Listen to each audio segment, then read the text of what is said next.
Welcome to KingsCrowd Startup Investing Podcast, keeping you in tune with the online private markets and empowering everyone to become a venture capitalist. I'm your host, Sean O'Reilly, and joining me today is KingsCrowd CEO, Chris Lustrino. What's up, man? Hey, how are you, Sean? Very well. Nice, sunny, kind of spring day here in DC. What's it like out there? That over here, I think it's like 72 degrees. I brought my coat this morning when it was cold, and now I'm sweating. My in-laws used to vacation in Puerto Vallarta, Mexico, and Puerto Vallarta is like the San Diego of Mexico. And I know that sounds weird, but like basically the climate is steady year round.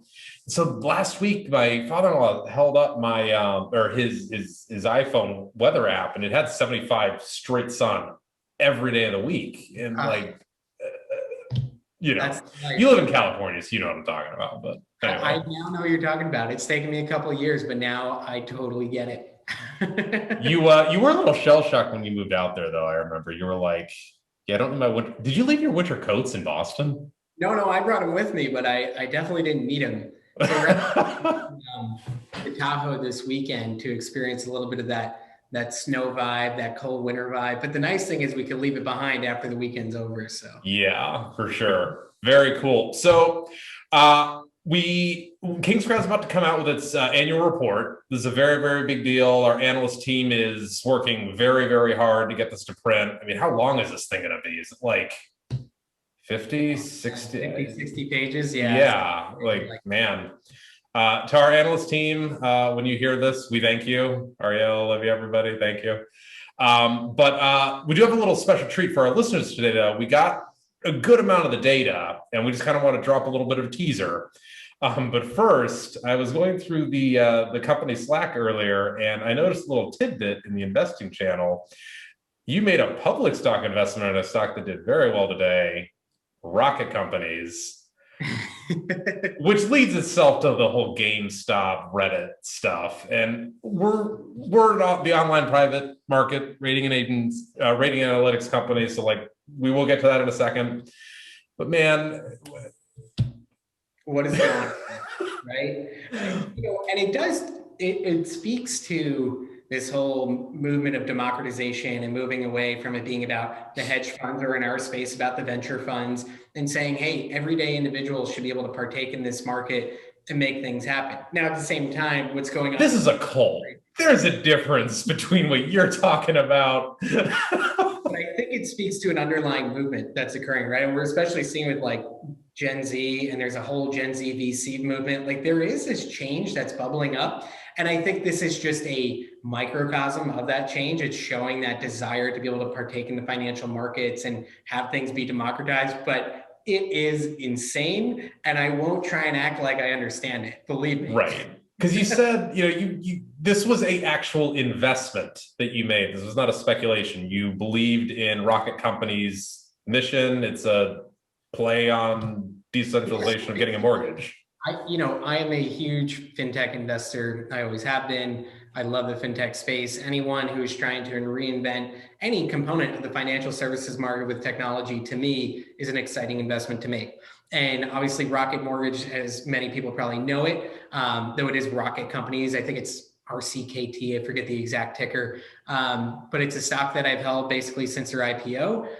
They've been a very high performing company for a very long time in the private sector. And when they finally IPO'd, I took the opportunity to hop in and be a part of this company that's simplifying the mortgage process. I mean, you're talking about a multi-trillion-dollar industry that's been an absolute disaster forever. And they're making it as easy as logging onto your phone and tapping in a few things and being able to get it. And not that they're just giving away mortgages, but they're making it easy for those who should be able to get a mortgage to get it. Right.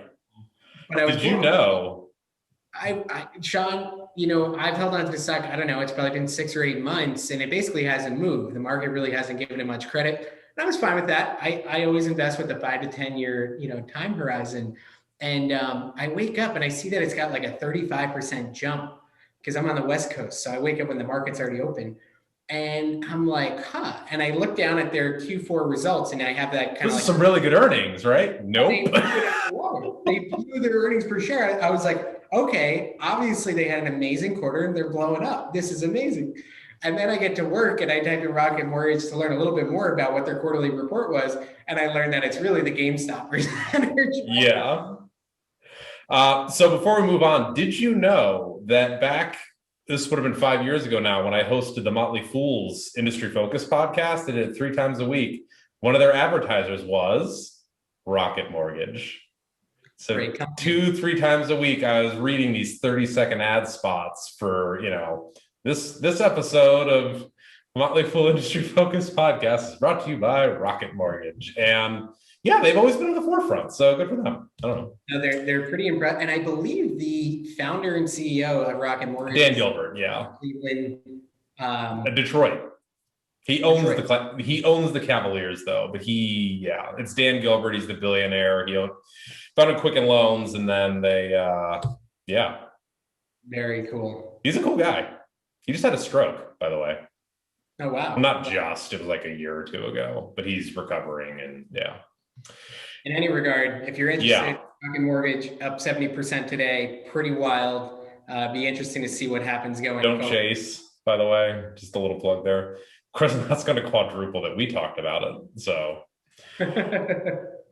so speaking, continuing to talk about things that are at the forefront, we're at the forefront of collecting data on the private online markets. First up, we had our analyst team put together just valuation statistics. Like if you are a early stage startup and you go to, the WeFunders, the Start Engine, the Republics, and you want to raise money, what sort of valuations are normal? What amount of money can you expect to raise? All these things. The median valuation, though, kind of surprised me because what do you think about this? So I show the median valuation for 2020, no discount applied last year, was 7.5 million across all platforms, all industries. Did that seem low or high to you? That actually seems right about where I expected it to, but I'm coming from a biased point of view in that I've looked at a lot of these deals. Right. 5 to 10 is the range that I see founders going to market with. So I'm not overly surprised. What did we start at year and a half ago? Was it like 2018, which is about 3 years ago now? We raised, the first round was at a 2 million price valuation, so it was pretty low. Right. And then the most recent was around a 4.5 million valuation. So we always kind of went for a more attractive offer. We were always conservative though, because we wanted to grow into the valuation. And the other interesting statistic, I don't know if you want to share this, but biosciences. Yeah, Max Quadrant Biosciences, really interesting company, obviously much further progressed than a lot of companies, especially from a technology perspective. But Max Quadrant Biosciences, really interesting company, raised on WeFunder. If you want to go check them out, they raised a portion of their capital via Reg CF at a $266 million valuation. So that's a small cap stock on the NASDAQ, man. That's like... That took the cake in terms of valuations for last year. But yeah, I always kind of say when founders are looking at this market, 5 to 10 million as a pre-seed, seed stage company at this point in time is usually well received by the general public. Why doesn't Quadrant go public? Like, come on, what is that? Why doesn't Quadrant go public? Like, what is that? Biotechs like to stay private, right? They don't want to being a public company. The quarterly hassles and the reporting earnings and all that. Like Elon Musk always says that's the worst part about being a public company CEO. Well, I think one of the worst things for biotech companies, in my experience, is that, so much of your price fluctuates based on how your phase 1 or phase 2 trials come out. And a lot of times those trials can be misunderstood, right? They come out, they say, hey, we did the results weren't quite as positive as we hoped for. And now you're tanking as a stock, when maybe it's not totally indicative of the fact, well, we have a whole pipeline of drugs that we're working on. And it's not the whole right. Because these companies don't just have one patent in the works, they have 10 or something. Yeah, exactly. So that, it's not really indicative of what's going on, but it could drastically change the outlook of your business. So I get why they stay private, but it is interesting to see $266 million company when we're used to looking at, my jaw hit the floor. I was like, ooh. Anyway, speaking of high value, so we then asked our team, industry with the highest average valuation. So you might think, so I actually had my money on a SaaS company, software. Like I naturally was like, okay, my money's, the surprising answer is energy, power, and natural resources with a highest average valuation of $15 to $20 million. But these are not oil companies, right? Yeah, all clean tech companies. That I don't sounds think right. any like oil and gas companies at all. But yeah, I think it speaks to this movement, and it's been interesting with the Biden administration. Seeing how much investment they want to make in the clean tech sector. Been reading a lot about clean energy, wind turbines. That business is starting to take off. I think we're seeing that pivot point or inflection point, if you want to say, where clean tech and clean energy is really starting to get to a price point where it's going to become mainstream. Most of the, I think it was a year or two ago that solar and wind and everything in a fair area, like I'm not talking about like Antarctica here, like, you can't have a, solar panel but they're about a price parity, give or take, some nuances. And that's a very big deal. And it makes sense, right? Like it takes so many years. It's like any technology, like, flat screen TVs started out in the thousands of dollars, and now literally anyone can buy one for like $300 to $500 and have a 60-inch TV. It just takes time for the technology to get to a price point that makes sense. I remember when my mom's dad, my grandfather, passed away. We were cleaning out his house, as you do, and he had an IBM desktop from the 1980s. It cost him $5,000 in the 80s. It's like 15 grand a day with inflation. Like, anyway, I remember flower turbines. Do you remember how we rated Pacific Integrated Energy or Hypersciences? I think they were actually all rated relatively high. All in that, I believe all of them were anywhere between like 50 and $50 million valuations at different, life cycles as companies. But Hypersciences, I think, raised on Seed Invest. Pacific Integrated Energy, I believe, was on Republic. Flower turbines, I think they've been multiple places to date. Flower turbines, though, is an interesting one. They're kind of playing on the whole wind energy thing where you could actually have a small wind turbine that, is pretty sleek and doesn't look overly gruesome or whatever you want to say. And you could put it literally on a street corner or on top of a building and have it be something that powers, at least part of your energy grid. Yeah, I'm trying to picture. I wonder how much power it produces. I remember reading the report, but I was like, how can I use that? Anyway, industry with the lowest average valuation was, drumroll please, government services. 4 to 5 million, right? I don't remember any of these companies. Do you? So not a ton of deal flow here. It wasn't that many companies, but I'm in DC too, but I don't. Well, I'm not surprised to see not much investment being made or companies being created in the space because, seriously, the government is not quick to move to make changes to services that they get. And they're always looking for the lowest cost providers. So the fact that we're seeing the lowest valuations and the least amount of deal flow in this sector, I think they both kind of go hand in hand. Makes a lot of sense from my perspective. I remember a few years ago, I was having lunch or dinner with some friends of my wife and I's here in DC, and she's a Govy, is what they're called, Govy. And she works for a contractor and all that stuff. And they had just upgraded their computers from Windows XP or like all this stuff. And it was just like, oh man. Woo. Anyway. Only 12 years behind the curve. Yep. So moving on to on a positive note, I don't know, this is pretty decent, right? Female and minority founders, percentage of deal flow / dollars. So we did this by dollars. So this is absolute dollars, not percentage of the deals.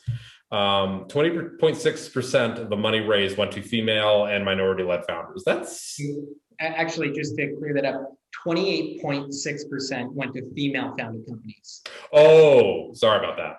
Got it. It's okay. Yeah, the headline is including minorities. I apologize to our listeners. That's pretty good though, because I don't know. There's not that many female CEOs in the Fortune 500. There we go. Well, more importantly, that's over 10 times what we're seeing in the venture markets, where it's about 2 to 3% of all funding goes to female founders. So like you were talking about drastically increasing the level of investment. Yeah, it's 10x. It's nuts. It's massive. It's a really big deal, and it's really, really exciting. And I think it just speaks to this whole idea that the traditional venture model needs to evolve forward, because even with all of their initiatives to bring in more female partners and whatnot, they're just not doing a good job of diversifying both their partner base and their deal flow in a way that makes sense to enable more female founders to get funded. And we're seeing these crazy numbers in this space. It's really wonderful. And I think a very good development for the market. Here's hoping that gets to 50%. So we'll obviously have this in the annual report, but do you have any sort of teasers for the any exciting companies, just noteworthy stories out of the female-led founder startups? Well, probably one of the most exciting, and this just happened this month, was Backstage Capital. Arlen Hamilton, is Black, female, gay individual who was told she had no chance at all whatsoever of ever raising her own venture fund. It's actually our first book of the month club at our company. We're talking about it on Friday, her book. It's about damn time. But she decided to raise capital for her venture fund business on Republic, and they sold out in a matter of hours. It was insane. Wow. And she's already backed well over 100 female minority founders, underrepresented founders. It's been an amazing story. She is succeeding at all sorts of levels, and someone that's been counted out, more than once for sure. So very cool to see her coming into the space and proving that you can effectively raise capital from this market and be the face of change. So that's a pretty exciting one. Awesome. And if you do want to raise money, it looks like the top platform in terms of dollar raise last year was WeFunder. We know a few of the guys over there. Number of deals, is that a tie with WeFunder and StartEngine?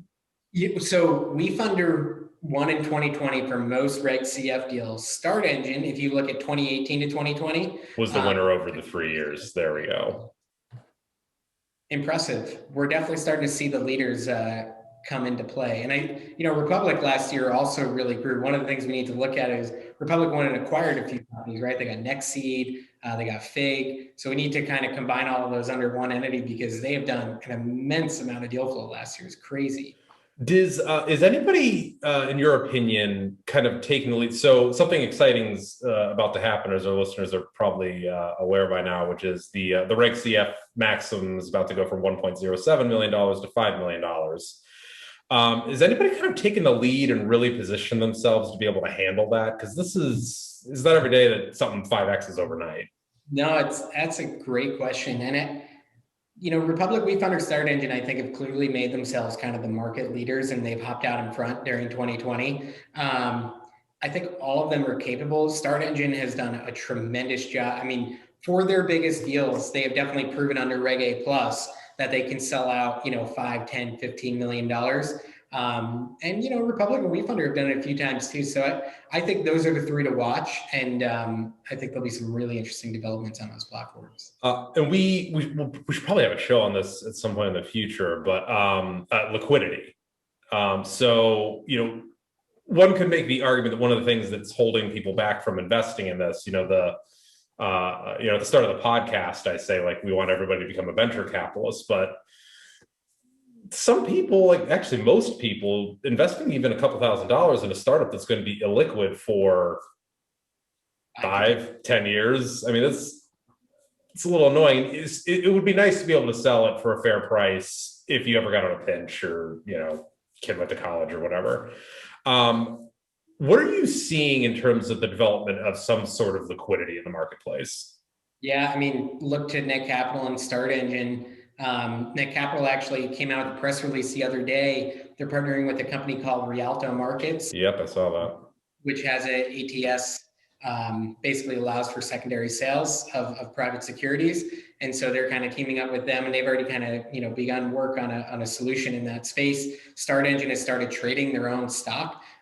So I was an investor in StartEngine early on, and now I can post my shares at I could put out kind of my bid and see if anyone wants to pick it up. That was a weird day for me when I saw both StartEngine and Net Capital. They don't trade a lot, by the way. I think the other day it was 8 shares, but they're both on Yahoo Finance. Was the weird thing. I just typed in Net Capital, and they have a ticker and everything. It's very, very weird. I've been surprised. I mean, StartEngine is moving quite a bit of stock every day on its own company.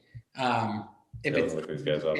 Thousands of shares, but I've been really impressed at the movement on their platform. So it's coming. It is certainly coming, and we're seeing, especially with the 5 million, right? If there's just going to be more money flowing around, ergo liquidity. Yeah, absolutely. And on the back end, we've been having a lot more discussions with institutions that want to play in this space, and I think as wealth advisory groups and family offices start to see this space as a way to diversify more so into direct deal flow into private markets, they'll just create even more movement because they have real dollars behind them. For sure. And they kind of, I don't know, you see all these press releases. Our SVP of sales, Ted, the other day, he sent that thing, I think it was to you and me. It was just like, yeah, these institutions are talking about doing private market stuff more and more because bonds, that ain't working right now. Well, 30-year treasury yields 1.67% or something. Stock market's at record highs. Like, what's a guy to do, right?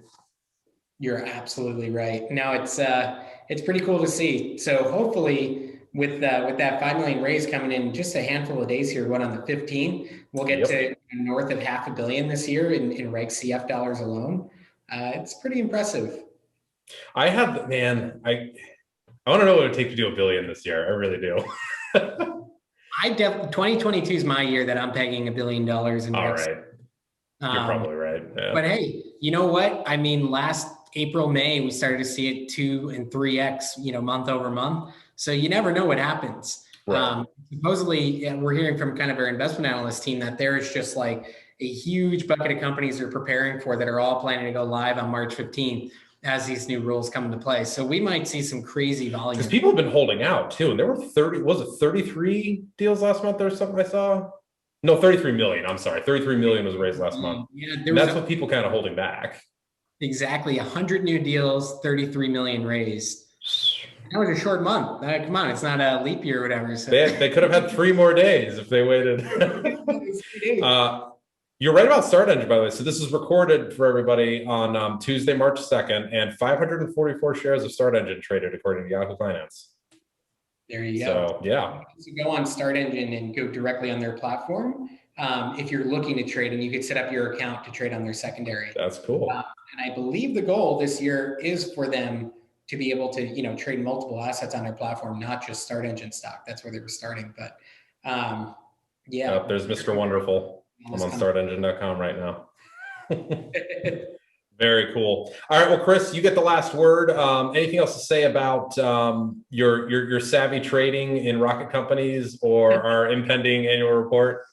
No, yeah, I think it's more about the annual report. Definitely stay tuned. We are going to go into an incredible amount of depth in our annual report to break down all of the different facets of this market and really help you understand what's going on in the Reg CF space in a way that I don't think anyone has come even close to doing.